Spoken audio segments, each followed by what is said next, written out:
Kraken, how to withdraw crypto. Hey everyone, welcome back to our channel. In this video we're going to learn how we can withdraw crypto on Kraken, so make sure to watch the video till the very end. Now if you would like to withdraw your cryptocurrency on Kraken, it's actually quite very simple to do so. First of all, you need to make sure that you own a handful amount of crypto, right?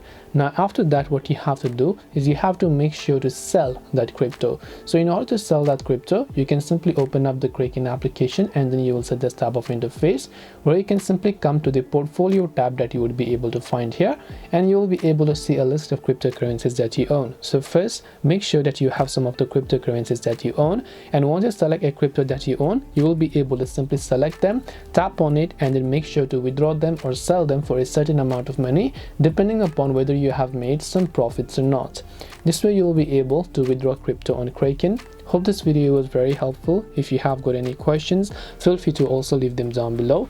Thank you for watching and see you soon in the next video.